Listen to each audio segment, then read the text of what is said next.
Sweet. So this is in fact the third time I'm making this because I have been trying to figure out how to record my computer audio as well as my microphone audio. So that was a fun little adventure I just went through. But it's working now, as you can hear. It'd be really awkward if you couldn't, but you will be able to hear it. I promise. Okay, so here's what we're going to do today. I'm just going to kind of do this walkthrough of my mix, maybe some production tricks that I used to record the song. The song is called Road by Soto.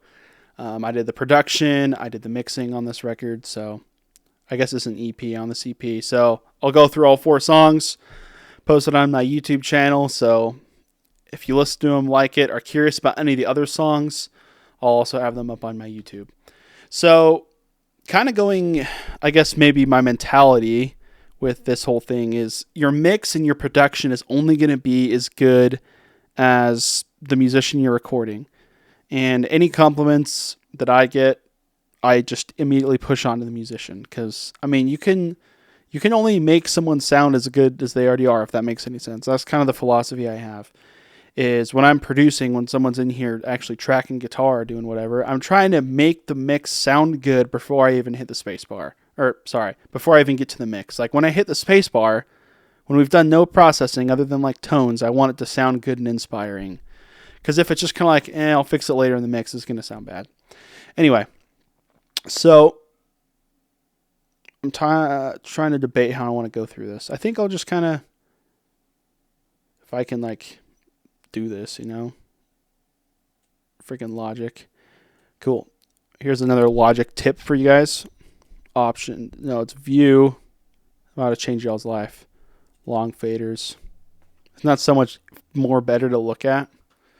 Cool. So here's what we're going to do. I think I'll just kind of start off with the drums. Drum recording setup. I've kind of been liking the 6 mic setup I've been doing. I make some artificial rooms. I have a really small room and I really don't have any place for room mics. And I've tried doing some other miking techniques, but I've kind of just settled into doing kick, snare, top, rack tom, floor tom, 2 overheads, and it's been working for me. Half the reason is I am a college student and I don't have money for all the mics, but I do the absolute best I can with what I have. But I feel like I've been getting good results. So let me solo the drums.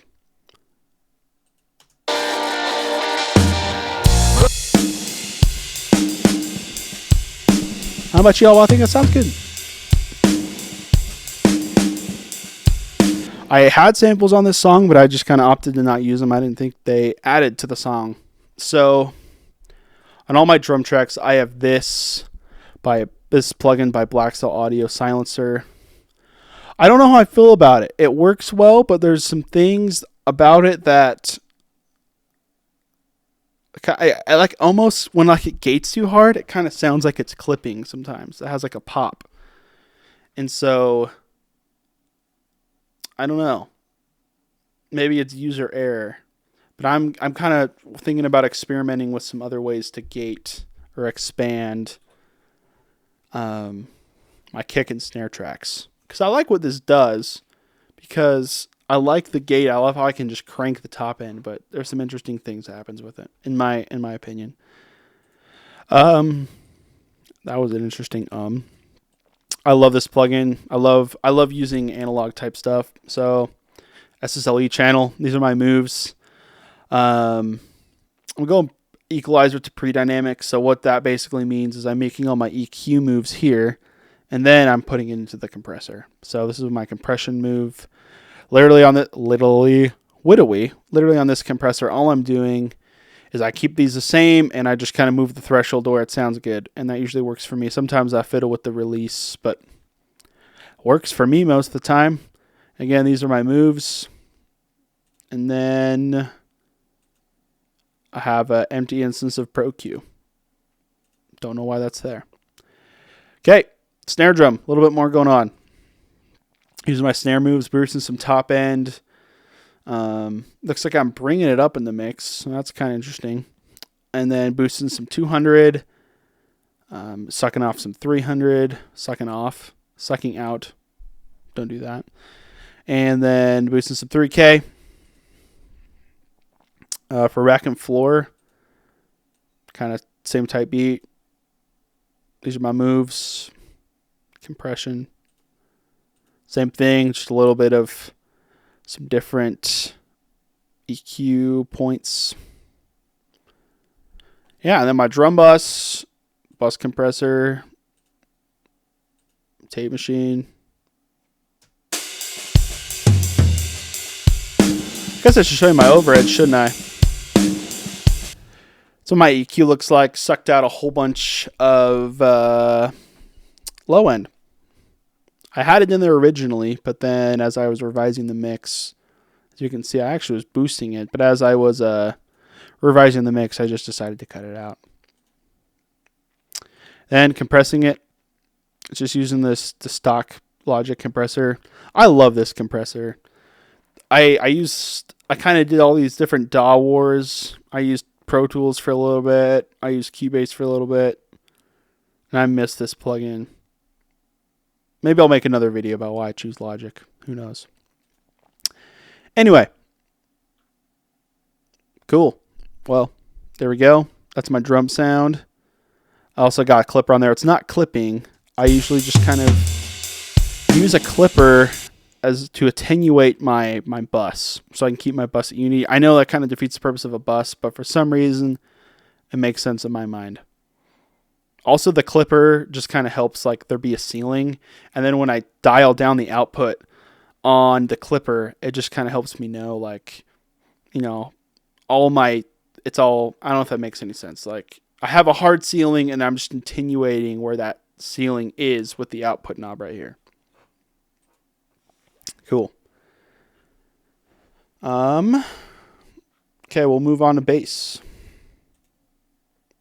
So again, just a DI. Using one of my favorite plugins of all time, Black Box.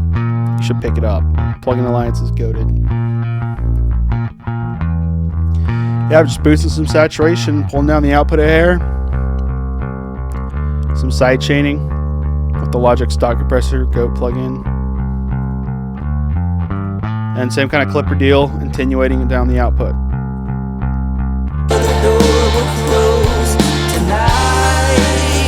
So guitars were kind of the most annoying to kind of get working.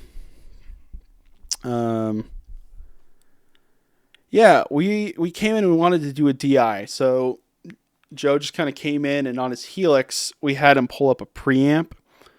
It was just a preamp preset in the Helix, and we just kind of put this directly into my audio interface and into my little Volt. Yeah, I make pro records on a Volt. Pretty freaking sick. I have a big interface for my drum room, but that's what I use around here. I'm hoping for a new interface for Christmas. Also, I guess I should make a quick plug right now. If you like any of these songs, or you're just stumbled across this video, I'd love to work with you. I'm looking for some clients right now.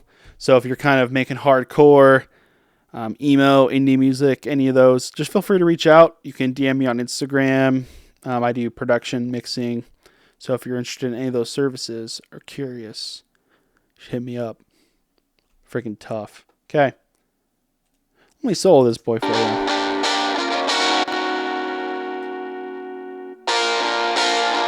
So I have this guitar room I'll leave on. Actually, I'll take it off.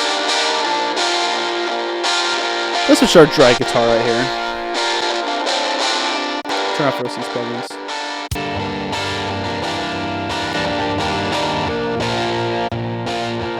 So I found these gnarly frequencies. So if you can see how much this cleans it up. Pretty sick. Okay, turn on oxide. Get some tape warmth in there.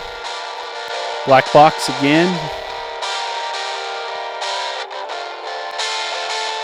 Boosting some top end. Kind of took a lot away. I'm going to boost a little bit back up.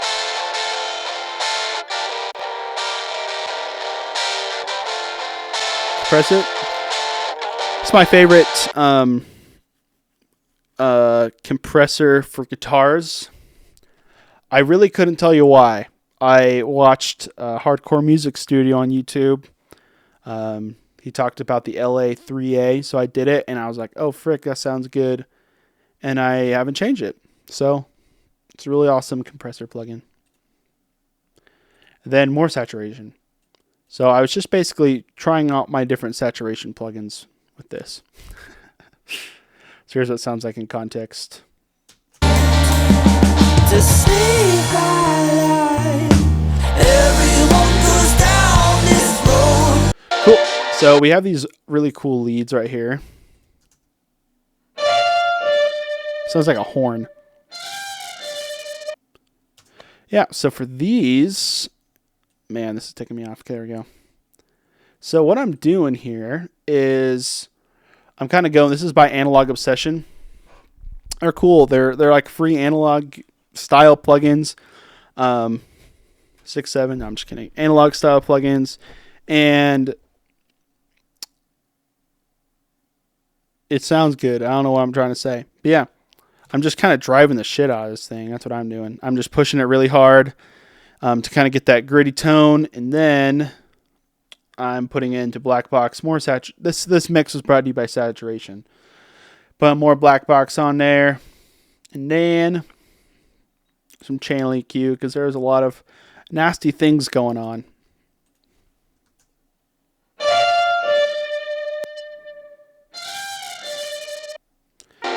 Have some funky automation on there, but it sounds good in the mix, I guess. Nice pop right there. That's just what I wanted to hear.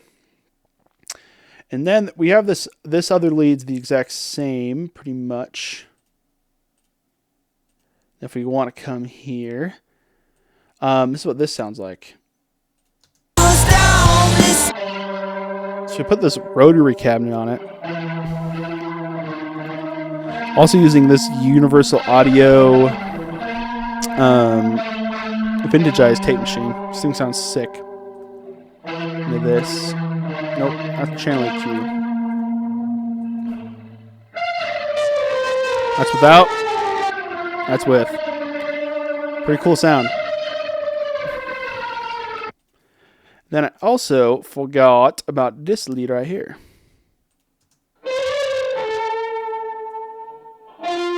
So it's the same as the lead I showed you at the beginning, the same two plugins, except for I'm pulling in this vintagized Verve machine. This thing sounds sick.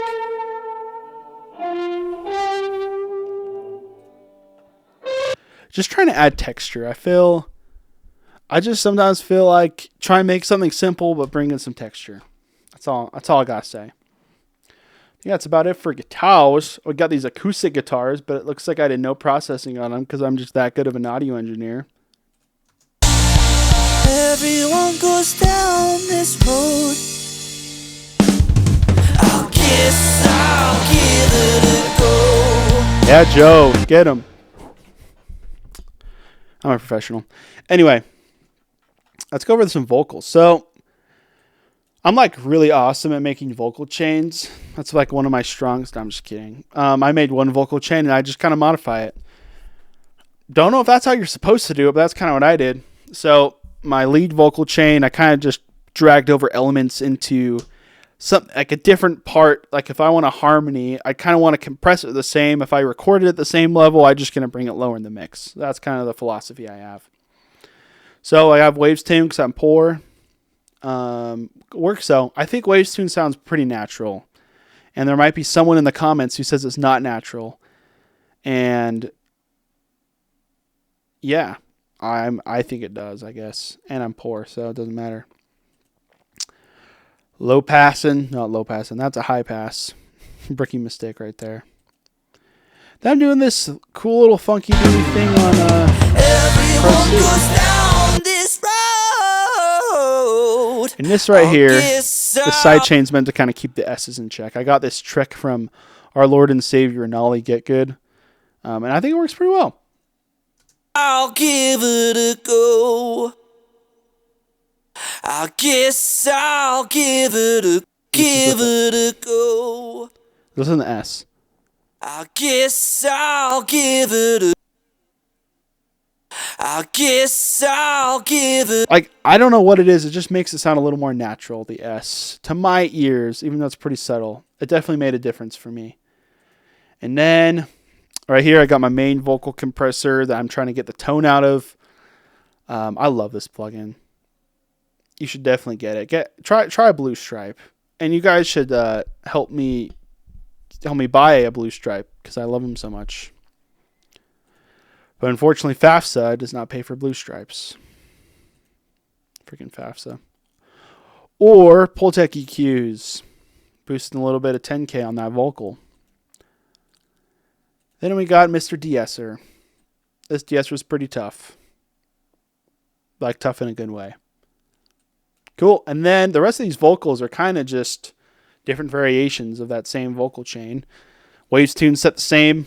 Although the Pro C is set the same. The Pultec set the same. On the vocal bus, I have the same clipper type beat. Put that on all my buses. Just trimming the output by 1 dB. My whole goal was before limiting, try and hit around -3. I feel like once I'm at -3, once I pull that into the mastering stage, I have enough headroom to really limit. Cool. This is what I got running for my vocal reverb. We love you. Follow Vintage Verb. And then I got some Baby Audio Comeback Kid delay going on here. Some nice action.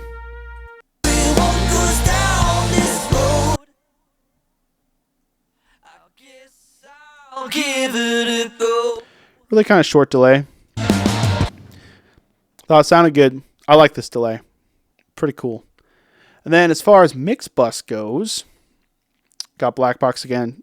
This is doing some heavy lifting. Everyone goes down this road. I love this plugin. You should buy it. No one's paying me to do this. As you can see, that this is my first video I'm posting on my YouTube channel. No one paid me to say that. It's just a really good thing.